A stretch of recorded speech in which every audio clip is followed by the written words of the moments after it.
Hey guys, if you or a loved one are struggling with addiction, please know that help is available. Call now at 833-999-1877 or click the Info Addiction Help link on the top right corner of this video. Addiction specialists are available to offer support 24/7. Hey, welcome to the Hell Has an Exit podcast. I'm your host, Bryan Alzate. This show is not affiliated with any specific 12-step program. If you or a loved one is struggling with an addiction, please find a local 12-step meeting. If you believe you may need detox or drug treatment of any kind, please call 833-999-1877 to speak to a specialist. The show is sponsored by United Recovery Project, a state-of-the-art drug and alcohol rehab facility.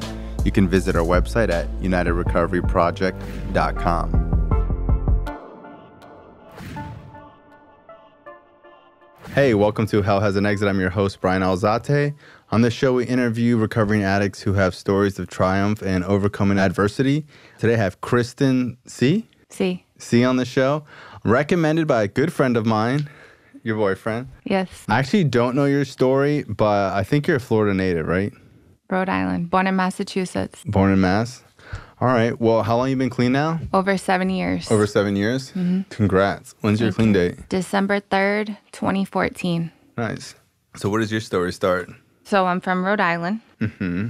My parents, they got divorced at a young age. To me, it wasn't like a big deal. It was just like more freedom. Mm-hmm. Because like some people have a divorce and it's like the most traumatic thing that happened to them, and some people have it and like to them it's not traumatic at all. I remember the first time I put a substance in my body. Mm-hmm. I remember like going in, my parents had this old, like a stash of like old liquor that had been there for years. And I remember like taking straight shots of gin right over the sink to the point of like vomiting. Wow. How old were you? I was like 12 years old. And no one told you to do that? You just did it on your own? Yeah, I just started doing it on my own. Like I said, we had freedom. Mm-hmm. So when my mom was working or it was just me and my girls in the house, that's the kind of thing I would do. But were you like a good kid growing up? Like, were you got good grades or were you kind of like off the chain? No, I was a pretty good kid up until when I got to high school. First of all, in middle school, I got picked on a lot. Mm-hmm. And so why? I was a little chubby. Okay. I was a little chubby. Yeah. So was I. It's all right. Yeah. Braces, glasses. And just like, I went through the awkward phase. Okay. Well, going into high school, I started, becoming more of a woman. I got out of the awkward phase. I started getting more in touch with like my womanly side. I started getting more attention from boys. Mm-hmm. My introduction to high school it was in the summertime, right before I was going into high school. And I ended up going to a house party. And the house party ended up being a teacher's son. Okay? And the teacher was on vacation. I ended up getting alcohol poisoning there. How old were you? 15? No, so 16. Like sophomore year? Yes. Sophomore year, you go to a party. What were parties like for you guys? Smoking weed and drinking. Yeah. We're like the same age, so like probably listening to the same music. Yeah, definitely. Okay. Like, some people had like trailer. They used to go down the trailer. They used to go smoking by the beach. When did you start smoking? Smoking pot? Yeah. Middle school. Middle school? Mm-hmm. My friend's mom, she used to smoke pot. Mm-hmm. And I remember, the first time taking a couple of hits with her, drinking like strawberry wine, Boone's Farm, or like wine coolers, things like that. Yeah, the first time I got drunk was off wine coolers. So yeah. It's like a Capri Sun. All right, so you go to this party, you get alcohol poisoning. How do you know it was alcohol poisoning? Like the cops came, like you went to the paramedics, or you just like they had to call the ambulance. They called the ambulance? Yeah. Oh my God. They called the ambulance. I cracked my head. It ended up becoming this whole blown out thing. Mm-hmm. My mom will remind me, your friends left you there to die. And it's like, we're kids, obviously we ran, like they ran, they're scared, the cops are coming, we're in a teacher's house, this is a big deal. Kid get in trouble? Yeah, it ended up turning into a thing. And then when I was in the hospital, they didn't pump my stomach, but they gave me charcoal. I ended up vomiting. I was highly intoxicated. I had stitches on my eye. It ended up getting blown out, which I had to get a rape kit done because... Oh, my God. Yeah, because someone had said that I was found with my pants undone and, like, my shirt coming down, and I have no recollection, so I don't know. It came back negative, but as you can see, like, that's not a good way to start high school. Wow. Because now everybody, this is the reputation that I've already established, just going Were into people school. mad at you? Like, yo, you fucked up the party? Or people, like, were, like, just, like, whatever? I think they probably were mad at me. Because I got us in trouble. Yeah. You know, like, I went overboard and blew it for everybody. Story of my life. But someone was helping me, like, here, take this shot, here, take this shot, take this shot. When I was, like, you know, away, I don't know what I'm doing. That's what happened. What was the rest of high school like? My junior year, I got with my high school sweetheart, and then I got another target on my back because we were very toxic. I was in an extremely abusive relationship, controlling, abusive. He would drive recklessly with me in the car. At one time, he broke my arm. I had my arm in a cast the whole summer.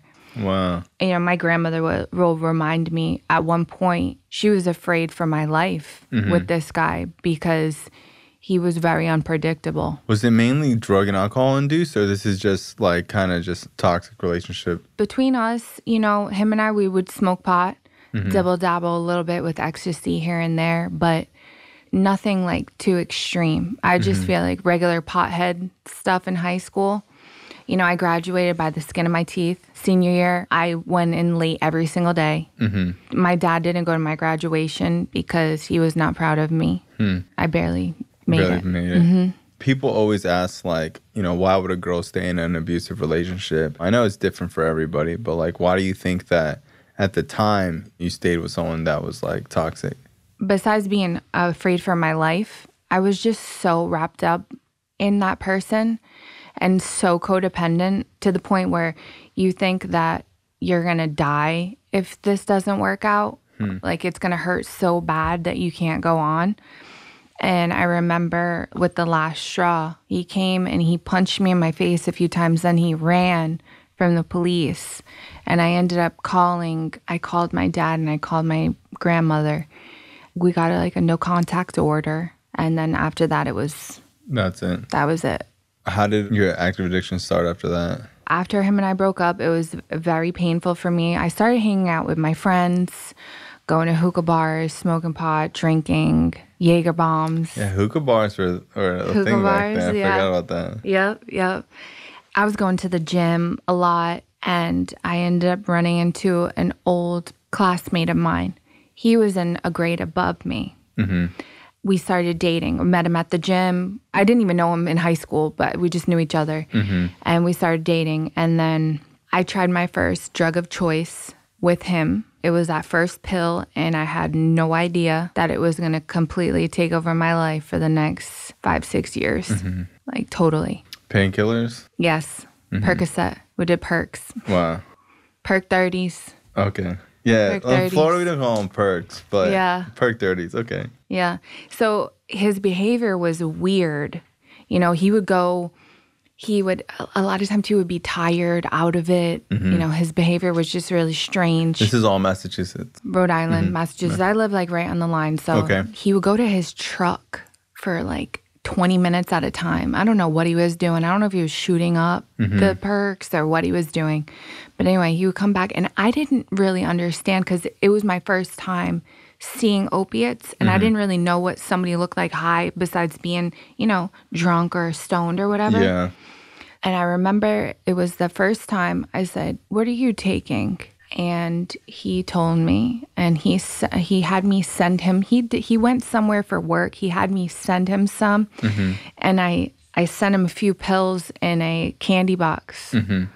And I sent it through the mail, and then I started doing them. Doing them yourself?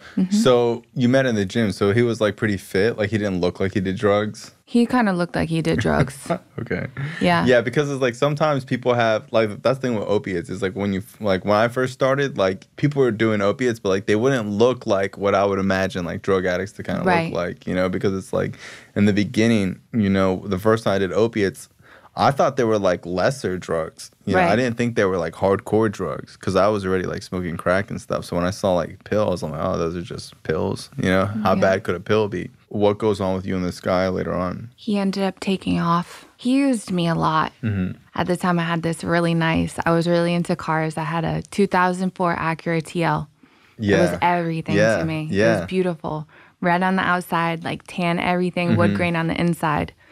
He would drive my car around while I was working at my Dunkin' Donuts job. That was my first job I had from 16 to 21. One day, he dropped my car off, and I never saw or heard from him again. I believe he took off to Boston. There was an issue with his brother and maybe pills and a large amount, something like that. I don't really know. He just very took off and never talked to you again. Wow. And he passed away. Wow. Active addiction. From an overdose. And so did his brother. Oh my God. Yeah, both of them? Wow. Yeah, like years later. Crazy. So what goes on, you know, later on in your story? When he took off, now I have this addiction going. I'm starting to get sick. I'm starting to feel withdrawal when I don't get high. This is the first time you start withdrawing because he's not around to get him? Correct. Now I start realizing, you know, that one pill, I did it. And then a couple of days later, I did it again. And then the days became shorter and closer together till it was like doing it from morning till night. And it was all I thought about. He took off. I did the next best thing and I started dating my drug dealer. You know, I just went over there and then 3 years later, him and I, we stood together for 3 years. On blues? On blues, on heroin. Okay, when did that happen? We transitioned at some point. I don't remember Snorting when. it? Yes, started snorting it. You know, the first time I did it, I was like, what the hell is this? Like, this isn't even good. We moved away from the pills because we used to get the pills from a cancer patient. She used to sell it to us. She passed away. She was on hospice. She was on hospice for years. But I used to get large amounts from her. So then you transitioned to heroin. You said the first time it wasn't good. Yeah, but anyway, we started doing that. And that's what we did. And he started selling heroin. The whole community. During that 3 years, what are you doing for work? Are you still working at Dunkin' Donuts? I worked at Dunkin' Donuts. And were you selling too, or you were just a girlfriend? I was just a girlfriend. Okay. What are your parents thinking of you at this time? Well, I went to work every day. Okay. I also was in nursing school. I failed nursing school. What happened was I was in nursing school right out of high school. I tried to get on Suboxone to straighten my act up. I remember being in clinicals at the time. If I couldn't get high or I couldn't get right before clinical, I would be throwing up in the bathroom. I remember getting sent home sick a couple of times from clinical. I stay in contact with some of the people that I went to nursing school with the first time. And I don't know if they knew that I had a problem. Probably you could see it in my face, in my eyes, my skin, my behavior. So you went to nursing school? Yeah. So you weren't selling, you were in school, and your parents probably thought you were like totally okay? Or did your parents know you had a problem? My parents started to see that I had a problem. Especially when I think with the pills, they kind of had an idea. But when I transitioned to heroin, then they really knew that something was up. You know, I would disappear. I would not answer my phone. I would hide in the bathroom. We ended up transitioning to IV drugs. We would do it like fresh box of needles right from CVS. It wasn't like discussing like reusing the same one. We got a fresh one every single time. Wow. We wiped it with the disinfectant every Band-Aid? single time. Get out of here. Tourniquet, everything. You know? My God. That's how it started, but that's not how it ended. It ended bad. Okay, so you start IVing drugs. So like when you say drugs, you mean just heroin, or were you ever into coke at all? I like crack. I would do coke. So you were doing crack too? Yeah. You know, you have like a drug of choice. You have like a drug of no choice. Heroin was my drug of no choice. When did you get into crack? It just kind of happened? Just kind of happened. You just hang out with the people and... But it was during that 3-year period when you were with the new drug dealer boyfriend? Yeah. I got fired from Dunkin' Donuts for stealing. Oh, really? I was stealing for probably over a year. Mm-hmm. And they caught you? And I got busted. I got sloppy. Mm-hmm. It's like my whole world started crashing. Mm-hmm. So failed school, lost the job, and I just continued to use. When you're using, you have, so you have a crack habit and you also have like a hardcore dope habit. So what happens at 3 years after that? What are you, like 24 at this time? See, the thing, Bryan, is like my memory is not good. Like my boyfriend will tell me all the time, like my memory is no good. And it's true. And I don't know if it's because of years of drug use, what I've done to my brain, or if it's, my higher power's way of protecting me. From things that happen. Yeah. So I kind of look at it in that way, but 23. What happens after you end the relationship with this guy? Well, he went to jail. Oh, really?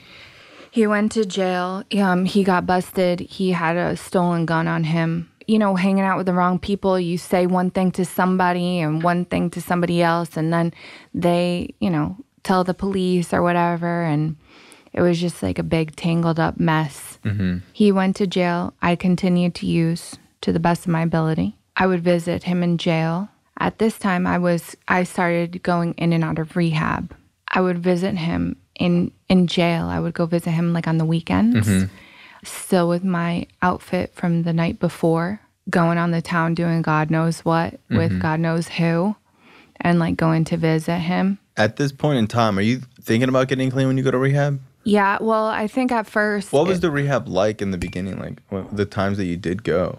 Are these state-funded places? Yeah, I went to a couple of state-funded places in Rhode Island multiple times. I've done IOPs. I've done psych wards. I did partial hospitalization where I took a bus and I went for the day and then I come back home. Like in the literature of the 12-step, we talk about medicine, religion, and psychiatry. Like I did it all. Did you ever hear about meetings? Oh, you must have heard about meetings and stuff like that. Like, did you ever think about like getting clean and going to meetings? I remember my first time, even with the slightest inkling of that, is when I was in the partial hospitalization. They had like these two older gentlemen from the fellowship come in. And, I would listen to their story, but there was no connection. There was nothing that made me feel like I'm going to continue on doing this. I thought it was just maybe a phase that I was going to get out of. Eventually, as time goes on, I continued to use. So then what led up to like later on in your story? In and out of rehab, at some point I was doing like an outpatient and they said, you need to go to a higher level of care. And they wanted to send me to Florida. So that's how my journey started in Florida. Wow. And I went to treatment here. What was treatment here like versus like over there? You think the treatment was different or you were just like ready to get clean at that point? Or you think being away from home helped you? I think that. Yeah, it was just a completely new environment. It was me on my own. Nobody to pick up the pieces. Nobody to, if I decided that I wanted to go use, like I was going to be homeless. It was also the environment change, like looking around. And Bryan, I did not leave a 5-mile radius in my active addiction. I just stood in my bubble. I didn't travel. I never went to Disney. Like the farthest I ever went to like was Cape Cod or whatever. So to see this environment was like a total culture shock for me. Like I couldn't believe it. It was almost like a paradise type thing. And then this is the first time you've seen like other young people in recovery? Yes. What was your treatment stay like when you did get here? It was a nice experience. I really feel grateful for the treatment center that I went through. It was shout out Pathway to Hope. I don't think it's Pathway to Hope anymore. They changed their name. Yeah, I don't know. They, they join with other people or whatever. But my first time going to outside meetings, I met my sponsor at one of those outside meetings, being around young people. And, at first, my intentions weren't always pure. I didn't come in here totally fully willing. I was still messing around. We would get sent out on job search. And I ended up meeting up with a guy. You know what I mean? Yeah. I was not looking for a job. And I thought, too, I was going to do my 1 month here and then go back home. I believe that, God had other plans for me. What changed in your recovery where you started to take it seriously? Like, what was, like, inspiring you to, like, stay and, work the steps and get involved and, like, change your life? I fell on my face a couple of times. I got high while I was in halfway, and I went back to treatment. It was either I got high down here in Florida right off Sis Trunk with someone that I was in halfway with. My option was... Shout out Sis Trunk. Yeah, Sis Trunk. It's not there anymore. I know, it's, like, nice now. Yeah, now they have, like, the nice high-rises over there, but it was either you go be homeless on the street and use and get the F out, or you go back to treatment. And I got back to treatment. And the thing is, too, it was like reality check. Like, I was becoming 26 and I wasn't having insurance anymore. Like, my options were getting. So it was like time is ticking for me. Yeah, I was talking to someone today. They were like, how do people get clean? Like, did you want to get clean? I'm like, no one wants to get clean, but they start to see the window closing. Yeah. So it's like when you first start using, it's like, who gives a fuck, whatever. And like, you burn some bridges. And then, you always have this reservation of like, I could get clean like this if I wanted to. And then you start to get to the point like, holy shit, this might be now or never. Yeah. And it's kind of like when you're in school and you have to write a paper. Like, I would just wait till like the last 2 hours to be like, holy shit, like I'm either going to write this paper now or I'm just not going to. And everyone has a different internal time clock. And you might be 65 years old and you start to be like, fuck, now is the time that I need to really do something. And then at the end of the day, when you get clean, I believe that like that window starts opening again and you start to think like, well, maybe I have more time. And then it's just a whole cycle all over again. Hey guys, if you or a loved one are struggling with addiction, please know that help is available. Call now at 833-999-1877 or click the Info Addiction help link on the top right corner of this video. Addiction specialists are available to offer support 24/7. Welcome to the Genesis House powered by the United Recovery Project, located in sunny South Florida. We offer drug and alcohol addiction treatment, as well as a major focus on dual diagnosis. Our addiction therapy programs include behavioral therapy, 12-step facilitation, psychotherapy, life skills training, and more. At our facility, you can expect a low client-to-staff ratio, daily group therapy, weekly one-on-one therapy sessions, and luxury amenities such as volleyball, basketball, pool, chiropractor, personal trainer, yoga, massage therapy, and more. Contact the United Recovery Project today and let's create a better tomorrow. So I think for me, even when I got clean at a young age, even though I was so young, I started to feel real fear that like I'm going to die or do something really dumb that's going to change my life forever. I was always the person that like, I would do drugs and not give a fuck, and I would, take stupid risks and laugh and joke about it. And towards the end, I was like starting to blatantly see like I'm about to fuck my life up forever. And I'm going to go to jail and I'm going to go to prison, or I'm just going to get shot, or I'm going to like end up overdosed somewhere, And I think that with fentanyl now, it's like that time is getting shorter and shorter because so many people are dying. And I think when I was using, I was one of the only people that was like, I started to really think like, wow, I could die from this. And I think now people are really starting to get like aware of like, it's not if, it's when. Yeah. When I first started using, I didn't think that way. But it's kind of like riding a motorcycle, Like, I stopped riding motorcycles because that's what people say with motorcycles. It's not if, it's when. Everybody is going to crash if you ride motorcycles. Someone's going to hit you. You're going to lay your bike down. And I started to have that feeling of like, I need to do something now. You had that feeling eventually, right? Yeah. One thing I do share all the time, Bryan, when I share my story is that, I had my runs with different drugs, IV drug, smoke crack, whatever. At one point, I got out of one of my times in treatment and I started drinking. And I started drinking like how I did my dope from morning till night. And it made me freaking crazy to the point where nobody wanted to be around me. When I'm doing dope, like I'll be in my boyfriend's basement, like barely see the light of day. But when I'm drinking, I'm constantly on the go, and like the party doesn't stop. I ended up getting a DUI. In Florida? No, it was actually back in Rhode Island. So you went back home for a little bit? Yeah. Oh my God. Yeah. I got a DUI. After I got the DUI, I didn't care. I said, okay, well, I'm going to continue to drink. I just won't drive anymore. It wasn't stopping me. The consequences weren't enough for me.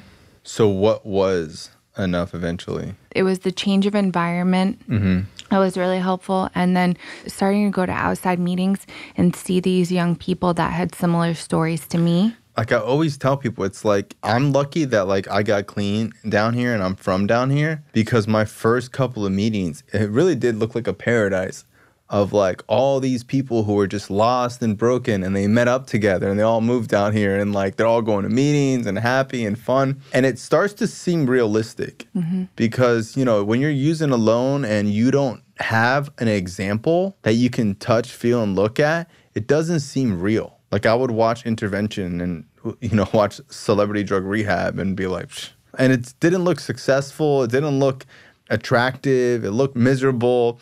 99% of the time, they'd all get high within the show anyways. And it just seemed like it was never going to happen. No one got clean. How about when the credits come and then it says that they relapse 6 months later? Yeah. And like, where's the dead. hope in that? Yeah, it's like... Where's the hope in that? Yeah, it's like, da-da-da-da. Megan was never seen again. Or she AMA'd from treatment and got high the next day. Yeah, and you're just like...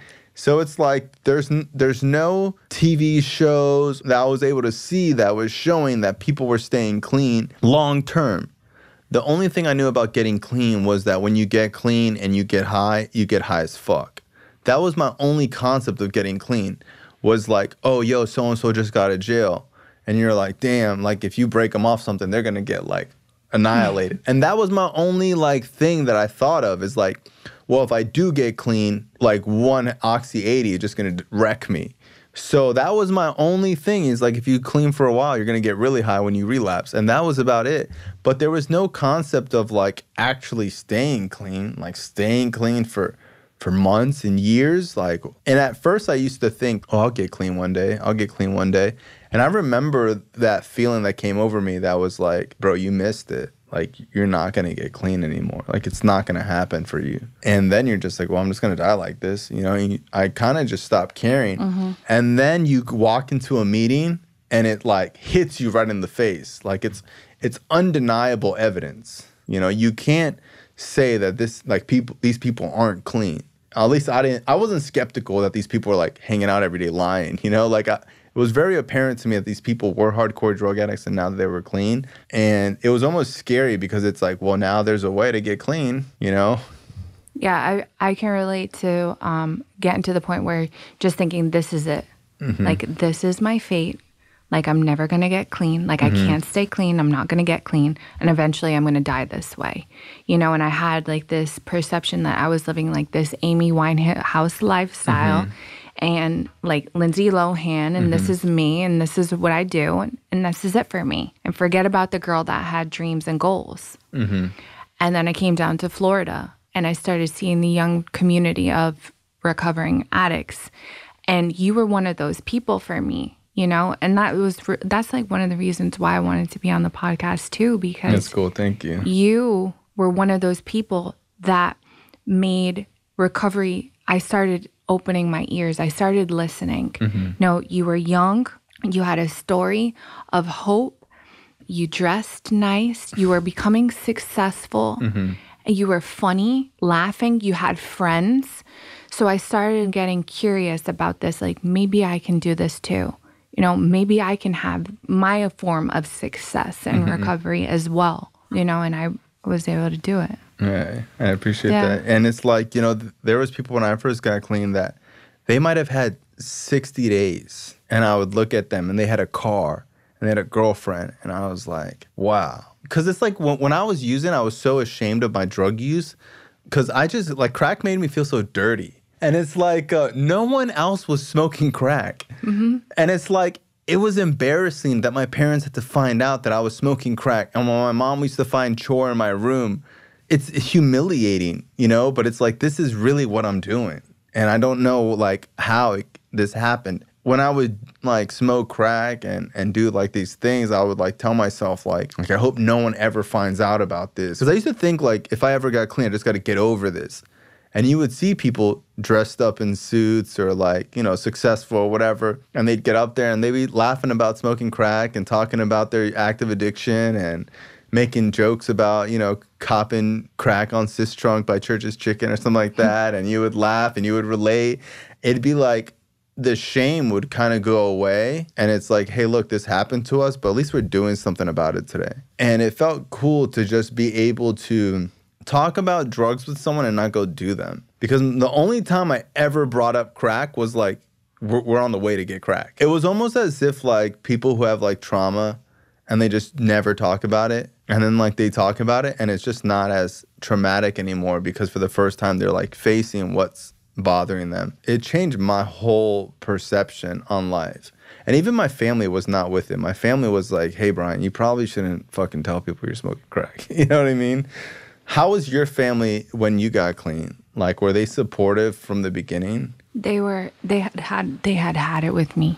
Mm-hmm. There had been so many times where I promised that this was going to be the last time. I'm not going to drink anymore. I'm not going to do drugs anymore. Like, I promise every time. Never, it didn't feel like it took many years for them to actually start to trust me again. Many years? Years. Yeah. Like, if I sounded tired. Yeah. They would ask me if I'm taking something. Plus, I was in Florida. Yeah.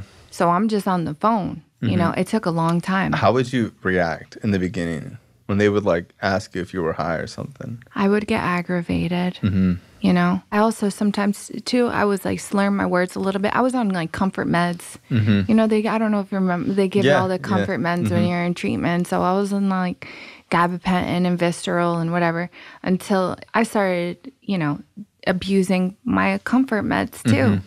You know, if the bottle says take 1 3 times a day and I'm taking 3 times a day. All right. Mm-hmm.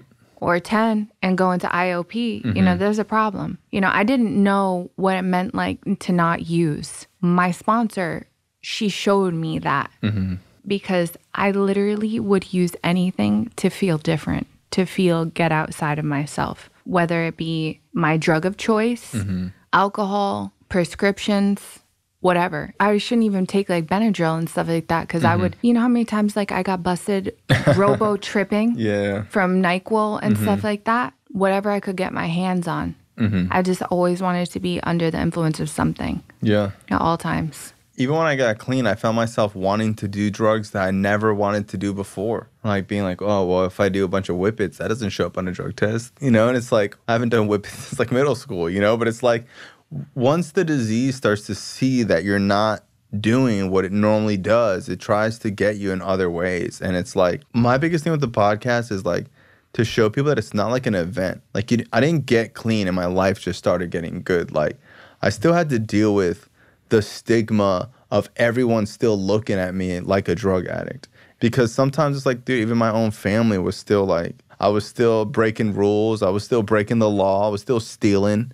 Like, I didn't stop stealing until I had, like, 9 months clean, mm-hmm. you know? So it's like I still, even though I was off drugs, I was still klepto, you know? I was still stealing with a couple years clean. Yeah. Mm-hmm. So it's like when people hear, like, oh, your parents didn't trust you with 2 years clean, like, to someone who's not in recovery, that might sound like, oh, well, they're crazy.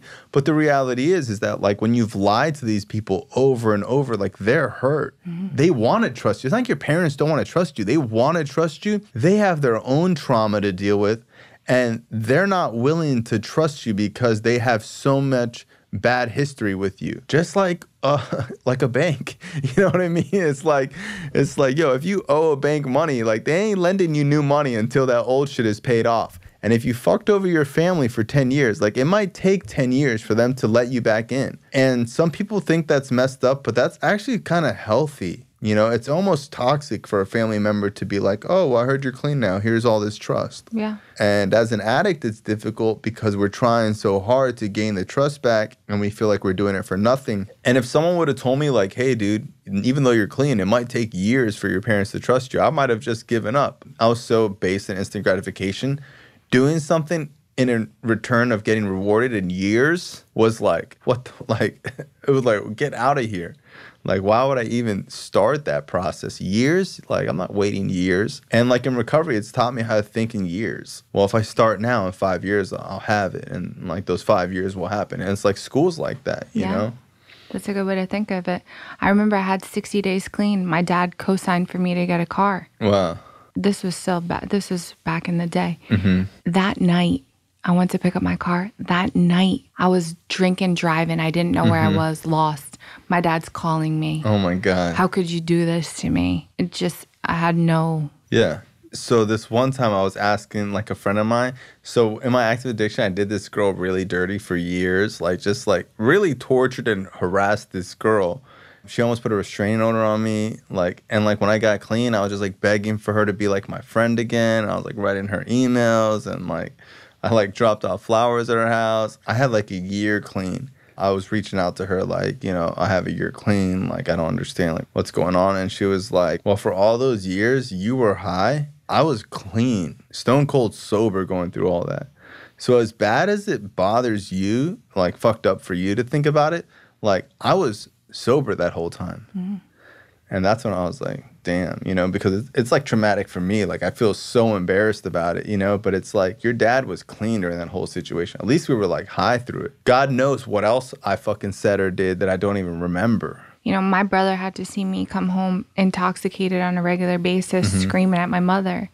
You know, sometimes he would videotape me. Wow. I have one on my phone. He's your little brother? He's 5 years younger than me. He's a police officer now. Wow. Yeah. And we're tight. Like, we're good friends now. I put him, you know, in those positions. He was getting into fights with my boyfriends, fights in the house, getting punched in the face. One of my close friends, his sister grew up to be a substance abuse counselor. And he's having issues with her, and they're fighting about petty shit. And he's been clean a couple of years. And I was like, bro, why do you think your sister even chose this profession? Yeah. You know what I mean? It's like, are you not aware that, like, you had done so much damage to your sister that she couldn't help you, that she chose to dedicate her life to help other people? You know, I'm always trying to tell him, like, dude, you just gotta, I don't care what the situation is, you have to let her win and just be the bigger man, you know? Sometimes we don't realize, like, that girl, she works in substance abuse. So that girl, it's like sometimes we, imagine fucking up someone so much mentally that they choose to go help people like us, you know? And it's like, she told me when she got, like, now we're friends, by the way. So now we're, like, best friends. And she told me, she was like, I never did coke all throughout college because I just remember what it did to you in middle school. So she was like, you know, I never thought, like, I'd work with mental health or whatever, but, like, you know, she's a therapist now and she works with, like, all populations. It's cool because she's like, yeah, I always tell my clients all about you, how there was, like, this one kid who was in high school who was, like, the biggest piece of shit. So, like, sometimes when I tell my story, because I was so young, people are always like, oh, that's so sad. I was known as the biggest piece of shit. Like, that kid is a piece of shit, piece of garbage, like, fucking womanizing, scumbag, steals anything, will rob anybody. And even clean. Like, I didn't get clean and just become nice. Like, I remember just being, like, a total asshole.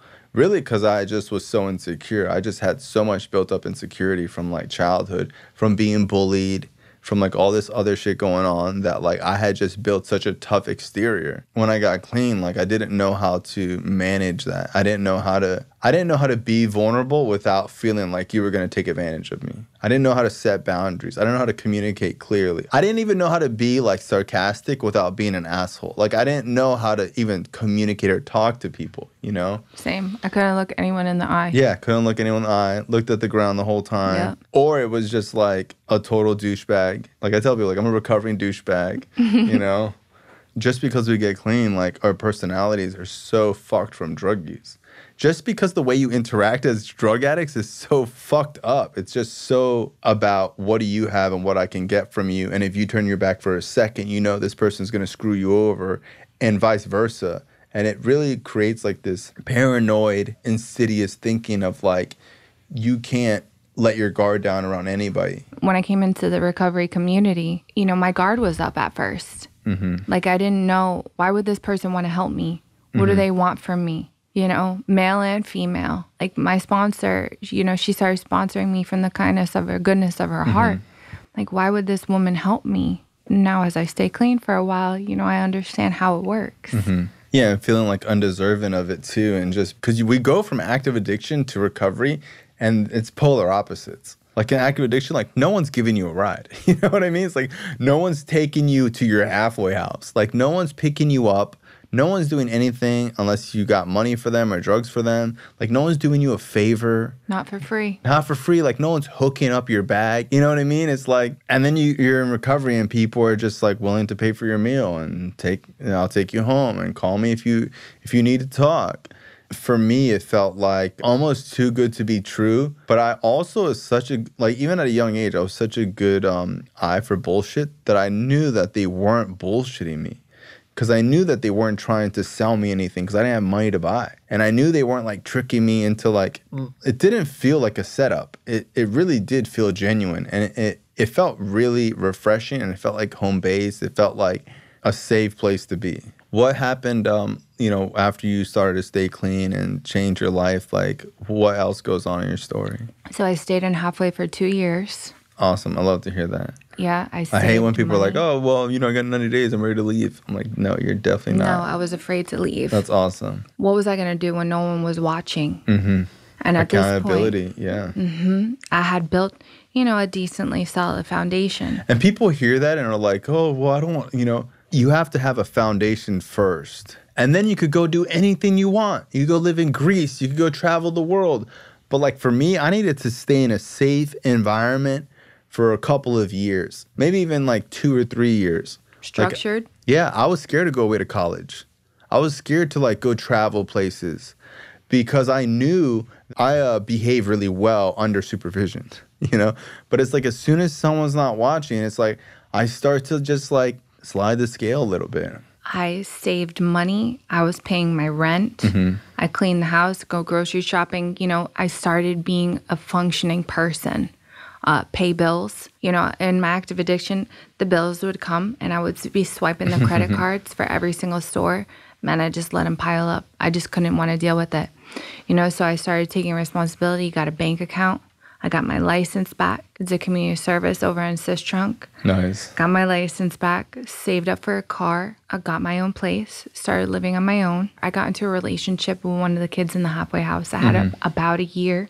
That lasted for about a year. He was on and off getting high, couldn't stay clean. And I remember he came to my house and he kissed me on my mouth and I tasted crack. And my heart dropped to my stomach. And it was in that moment, was I going to stay clean or was I going to get high with a boyfriend like I've done with every other time? I asked him to leave and I stood clean, continued to stay clean and got stronger in my recovery more than ever. Step work, service, sponsorship, all of that. Yeah, I think that's the determining factor for people who stay clean. So it's like, when you have a fucked up situation, do you lean into your recovery or do you walk away from it? So it's like, no matter how long you've been clean, when shit hits the fan, are you going to more meetings and doubling up on what you need to do? Or are you actually going to the casino, fucking different fucking people, going shopping? Because like all that stuff is great, but it's like when shit hits the fan and you're using those things when you need to be using the program, is where you start to build up a pattern of not taking care of what you need to take care of for your own mental health and your own recovery, you know? I was dating this girl once. She was like, what would you do if we broke up? And we had been dating for like a couple of years, you know? My first reaction was I'd go to a meeting, I'd call my sponsor, I'd do a pros and cons list, and I would pray about it.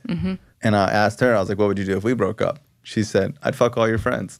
Like, I remember just being like, all right, cool, you know, like she was joking, but it's like, you know, I don't think that, I think like she thought I would be like, oh, I don't know what I would do, you know what I mean? But it's like, I know that no relationship is worth my recovery. I know no job is worth my recovery.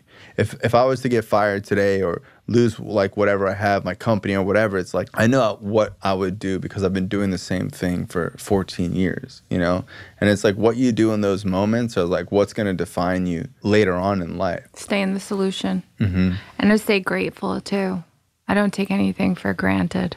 Like I stay grateful for everything in my life. Like I look around and I see the life that I built for myself and I still can't believe it. And I thank God every day. That's awesome. So after that, you stayed clean. When did you want to pursue being a nurse again?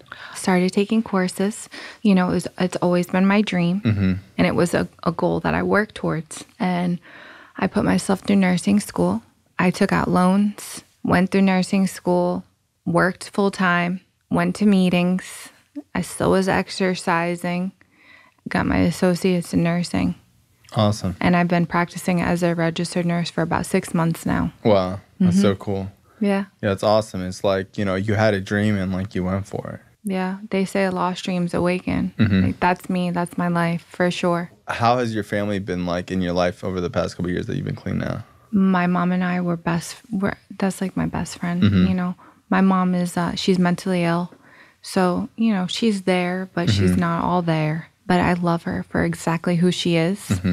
I help her as much as I can. My brother, he was just down here in Florida. We just hung out. Wow. He calls regularly too. You know, he comes to me, you know, to talk to me and bounce ideas off me. And, you know, this is the same kid that I put through all those situations in when he was in a very... his childhood. Yeah. My dad, he's remarried. He adopted a child. And... you know, I talk to him on a regular basis. And my dad's been like one of my biggest supporters my entire recovery. That's so cool. So I always try to ask people on this show, like, why do you think some people stay clean and some people don't? And now that you've been clean, you know, 7 years after watching, you know, so many different people come in and out. Well, I believe that for me, like, God had a purpose for me. And even when I want to use, I don't. I keep the fact that I'm an addict and I'll always be an addict, and I keep that first no matter what. No matter what success that I have in my life, all the good things that come first and foremost, I'm an addict. And the day that I forget, that's the day that I'm in trouble. A lot of people think that's like a negative way, like thinking that you're always an addict. But like when we say that we're addicts, it means that there's always work to be done. If I said like, oh, I'm cured and I'm no longer an addict, that would mean that there's no more work to do. So it's like when I say that I'm an addict, I'm saying that I'm going to continue to do what I have to do to make sure my disease is managed and under control. Just like when people have cancer, they don't say, oh, I'm cancer free. They say like I'm in remission. You know, like, yeah, I don't have cancer active right now, but it could always come back. And that's the thing with staying clean, is that if you don't think it's going to come back, that's the first step of it coming back. You know, I had a friend who relapsed, and when he relapsed, he called me. He's like, bro, I thought this would never happen. That's kind of the beginning of relapse. Like, if you don't think the rules apply to you, that's the first sign that you're going to get high, is when you start thinking that the rules don't apply to you and that you're different, that you're unique, and that you might not be an addict anymore. And it's like, that's how things start to get slippery. It's just like going to the gym. I'm never going to go to the gym so much that I don't have to go anymore, you know? I have this healthy fear. You know, I don't want to go back to that place. I don't want to lose everything that I've gained. And I don't want to feel like how I used to feel. Absolutely. And it's like, you know, if I had kids, I wouldn't be like, oh, well, I don't need to watch them anymore. Like, I've already watched them enough. It's like, you know, my recovery is still a baby. My recovery is still something that needs to be maintained, maintenance, constantly checked on.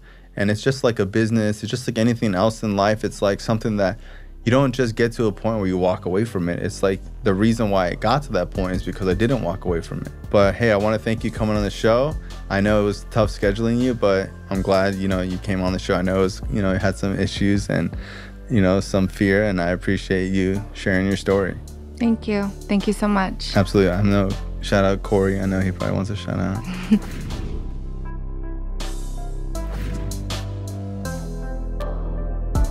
This show is not affiliated with any specific 12-step program. If you or a loved one is struggling with an addiction, please find a local 12-step meeting. If you believe you may need detox or drug treatment of any kind, please call 833-999-1877 to speak to a specialist. This show is sponsored by United Recovery Project, a state-of-the-art drug and alcohol rehab facility. You can visit our website at unitedrecoveryproject.com.